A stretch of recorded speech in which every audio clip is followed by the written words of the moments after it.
I 33 am married to Monica 31F, and we've been together for 13 years, married for 8. This situation involves her younger sister Hannah 25F and her boyfriend Ronald 24M.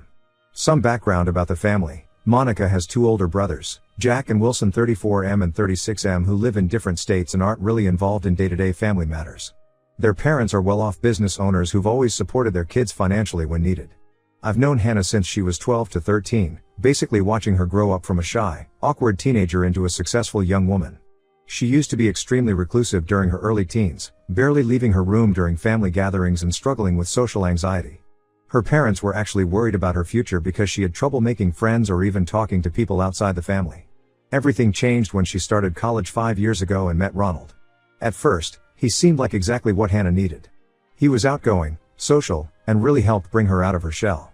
Within months of dating him, Hannah started going to the gym, making new friends, and generally becoming more confident. I remember telling Monica how happy I was for her sister's transformation. Their parents were thrilled too and really welcomed Ronald into the family. The problems started showing up gradually. Ronald was in his second year of college when they met, but he kept failing classes. He blamed everything from difficult professors to unfair grading systems. When he failed out completely, he convinced everyone he'd found his true calling in a different program. Hannah's parents even supported this decision, saying everyone needs time to find their path. When they decided to move in together, Hannah's parents bought her a small studio apartment near her university. It was meant for Hannah while she completed her engineering degree, but Ronald moved in immediately. He never contributed to rent or utilities, just paid for some groceries occasionally. I found this weird but kept quiet since it wasn't my business. The red flags kept piling up. In his new program, Ronald kept failing and repeating years. He always had elaborate excuses. The university lost his paperwork, the system crashed during course registration, professors had personal vendettas against him. The most ridiculous incident was with Monica's aunt Sarah, who works at a prestigious university. Sarah offered Ronald an internship position in her department. This was a golden opportunity, the internship was paid, would count towards his degree requirements, and could lead to future job opportunities. All he had to do was submit an official application through the university system. For 3 months, he kept saying he was working on it. When Sarah asked about the delay, he'd say the system was glitching or he was waiting for some document. At Christmas dinner, when the family naturally asked about the internship, Ronald smoothly deflected, saying we should focus on holiday spirit and not talk about work or studies. He never submitted the application, and Sarah was embarrassed for putting her reputation on the line for him. This was the first time I really saw through his act, but everyone else seemed to buy his excuses. Things got worse during Hannah's final year of engineering. She had several crucial exams that would determine her graduation and job prospects.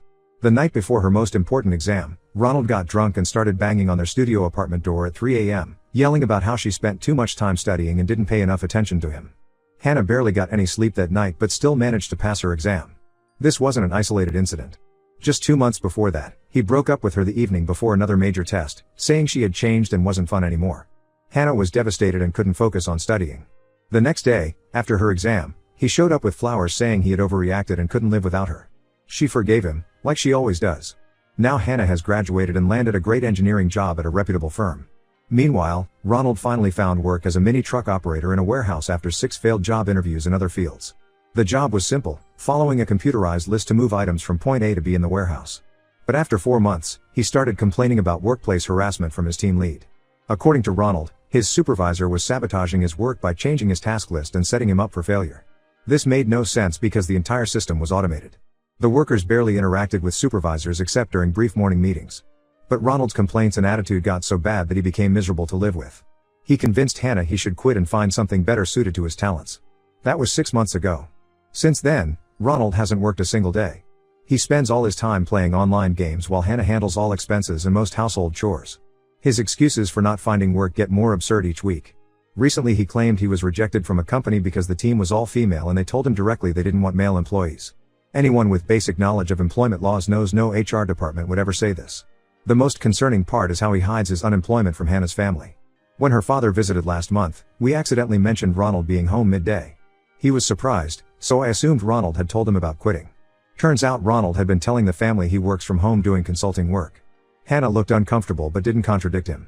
I want to talk to Hannah at Christmas when I know I can get her alone. I'm worried about her future with this guy. If he can't handle basic adult responsibilities now, how will he manage if they get married or have kids? He can't keep a job, constantly lies, and doesn't even help maintain their home when he's there all day. I'd understand if he wanted to be a stay-at-home partner, but he doesn't even do that properly. The problem is, I'm known for being direct and sometimes too blunt.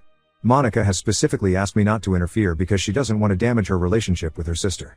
But I feel someone needs to wake Hannah up before she wastes more years on this guy. I think she stays with him partly because her entire social circle came through Ronald, and she's afraid of being alone again like in her teenage years. So Reddit, how do I approach this conversation without pushing Hannah away? I need tactical advice because subtlety isn't my strong suit. Update 1. It's been 3 weeks since my original post, and I wanted to update everyone on what happened. First, thank you all for the advice on how to approach the conversation with Hannah. I tried to follow the suggestions about being gentle and coming from a place of concern rather than judgment. During Christmas, I waited for the right moment when everyone was dispersed after dinner. Hannah was alone in the kitchen getting more wine, so I took my chance. I started by asking how she was doing at her new job and if she was happy. She seemed surprised by my interest but opened up about some exciting projects she was working on. Then I carefully brought up Ronald, asking if he'd had any luck with job hunting. Her whole demeanor changed instantly. She got defensive and said I wouldn't understand their situation because Ronald was working on bigger plans than just regular employment. I gently pointed out that plans don't pay bills, and that's when she broke down. She started crying and revealed things were much worse than anyone knew. Ronald had maxed out their joint credit card buying gaming equipment, new consoles, and subscription packages for various online games. We're talking about nearly $8,000 in debt that Hannah is now paying off monthly while also covering all their living expenses. The worst part was when she showed me their credit card statements. Ronald told her he was spending money on job application fees and online certification courses. But the charges were all from gaming companies and food delivery services. When she confronted him about it, he turned it around on her, saying she was suffocating his creativity and that he needed these games to network with people in the gaming industry where he planned to work. She also revealed that Ronald had been emotionally manipulating her whenever she suggests he take any available job to help with expenses.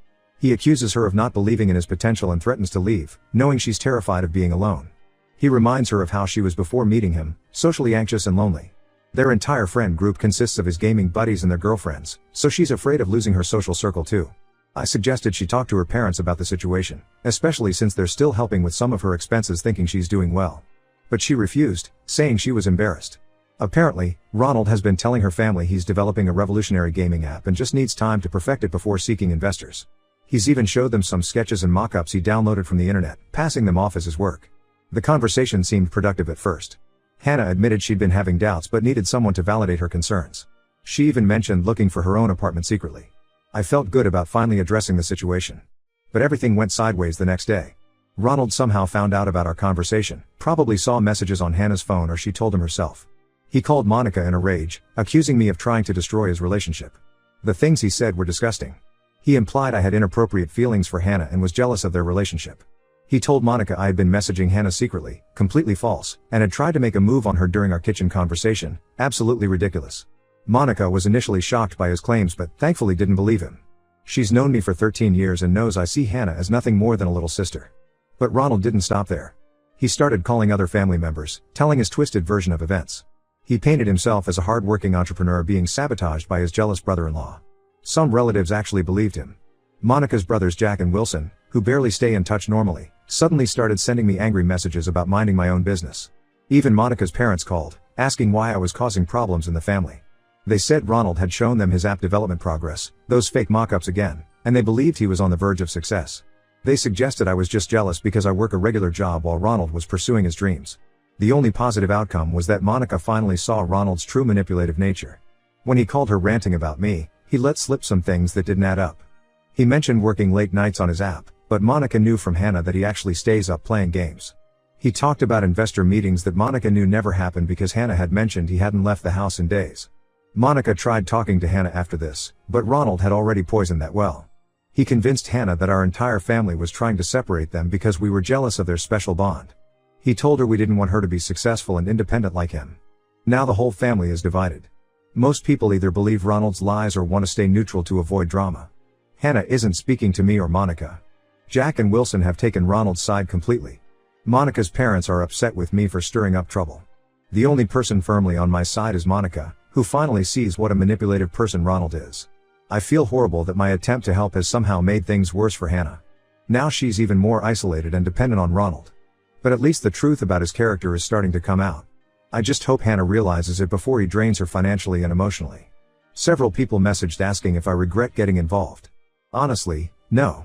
Sometimes doing the right thing has messy consequences, but that doesn't make it wrong. I'll update again if anything significant changes. Update 2. It's been 2 months since the Christmas drama, and things have taken an even darker turn. After my last update, several people messaged me suggesting I look deeper into Ronald's financial activity since his behavior showed classic signs of addiction. I passed this advice to Hannah through Monica, not expecting much response given how Ronald had turned her against us.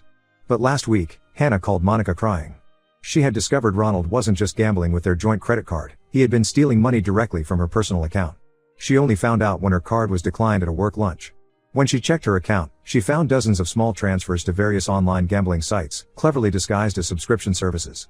The total stolen amount was over $15,000. When Hannah confronted Ronald, his reaction was frightening. Instead of showing any remorse, he exploded in anger, accusing her of spying on him and violating his privacy. He claimed he was investing the money in online gaming tournaments that would make them rich. When she asked for proof, he said she was too stupid to understand his business strategy. But the financial theft wasn't even the worst part. While checking their shared computer for banking records, Hannah found Ronald's email open. There were dozens of messages proving he'd been lying about job interviews. Instead of attending interviews as claimed, he was meeting his gaming friends at internet cafes for all-day gaming sessions. He'd even borrowed money from these friends, telling them Hannah was financially abusing him by controlling their accounts and not giving him spending money. The emails also revealed he'd been lying about his app development project. The mock-ups he'd shown her parents were actually stolen from a real development team's website. He had just changed some colors and text to make them look original. He'd been using these fake mock-ups to convince Hannah's parents to keep supporting them financially, claiming he was close to getting investor funding. When Hannah tried to kick him out, Ronald revealed his true colors. He refused to leave since his name was on the lease agreement. Then he made a chilling threat: if she forced him out, he would tell her engineering firm that she was mentally unstable and had threatened to harm herself. He knew her firm had recently lost an employee to suicide and took mental health concerns very seriously. Hannah was terrified of losing her career, so she stayed quiet. That's when Monica and I got involved again. We helped Hannah document everything: the unauthorized bank transfers, gambling records, threatening messages, and proof of his various lies. We also discovered he'd opened several credit cards in their joint names that Hannah knew nothing about. The final straw came when we found messages showing Ronald had tried to convince Hannah's parents to invest their retirement savings in his fake app, promising huge returns. Thankfully, they had asked to see his business plan first, which he could never produce. We finally convinced Hannah to tell her parents everything. They were initially shocked and blamed themselves for not seeing through his lies. Her father was especially upset because he had defended Ronald against my warnings at Christmas. But they quickly moved from guilt to action. Monica's brothers Jack and Wilson also came around after seeing the evidence. They apologized for believing Ronald's lies about me and offered to help deal with him. Even the relatives who had sided with Ronald started distancing themselves when they learned about the financial theft and manipulation. Right now, Hannah's parents are consulting with lawyers about how to legally remove Ronald from the apartment and protect Hannah from his threats. The banks are investigating the fraudulent credit cards and unauthorized transfers. Monica and I are helping Hannah document every interaction with Ronald in case she needs a restraining order later. The saddest part is realizing how many years Hannah lost to this manipulation. She kept making excuses for him, just like he made excuses for himself. She believed in his potential even when all evidence showed he was just using her. Now she's dealing not only with financial damage but also the emotional trauma of realizing their entire relationship was built on lies. I'll update again when we figure out how to get Ronald out of Hannah's life permanently. The legal process might take time, but at least now everyone sees him for who he really is. Final update: it's been 5 months since my last update, and I'm happy to report that Hannah is finally free from Ronald's manipulation. The process wasn't easy, but with her parents' help and legal support, we managed to get him out of her life.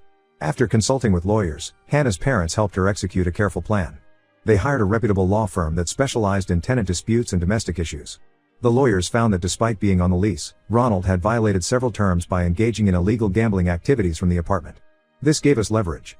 The lawyers also helped document all of Ronald's threats about damaging Hannah's professional reputation. They drafted cease and desist letters warning him that any attempts to contact her workplace would result in immediate legal action. This helped ease Hannah's fears about her job security. While Ronald was out during one of his gaming sessions, we helped Hannah move everything to a new apartment her parents bought in a secure building with surveillance cameras and controlled access. The lawyers had already prepared paperwork terminating the lease agreement based on Ronald's violations. We left these documents along with proof of his gambling and threats at the old apartment. Ronald's reaction was exactly what we expected.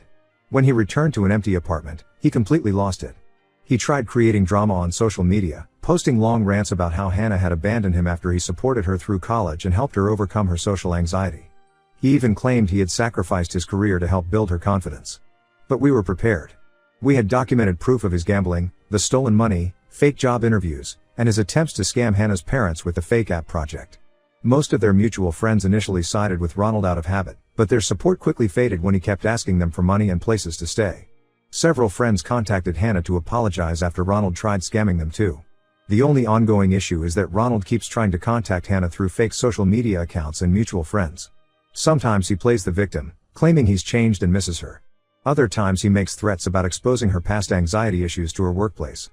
But Hannah blocks every new account immediately and has saved all threatening messages for legal documentation. Hannah is doing much better now. She's started therapy to work through her self-esteem issues and understand why she stayed in such a toxic relationship for so long. Her parents have been incredibly supportive, helping her rebuild her savings and establish better financial security. They've also stopped blaming themselves for not seeing through Ronald's lies earlier. Monica's brothers Jack and Wilson, who initially believed Ronald's lies about me, have apologized profusely. They even offered to help if Ronald ever tries causing trouble again. The whole family is closer now, having learned the importance of trusting each other over outsiders. Looking back, I'm glad I trusted my instincts and spoke up despite facing initial backlash. Sometimes being direct and confrontational is necessary when someone you care about is being manipulated. Hannah recently thanked me for being the first person to challenge Ronald's behavior instead of enabling it like everyone else. Ronald still lives in our city, apparently moving between friends' couches and still claiming he's working on his revolutionary gaming app. But he's no longer our problem. Hannah is focused on her career, healing, and building genuine friendships that don't revolve around gaming or Ronald's manipulation. For anyone in a similar situation wondering if they should speak up, yes, you should. It might get messy initially, but watching someone you care about being manipulated and staying quiet is worse than dealing with temporary drama.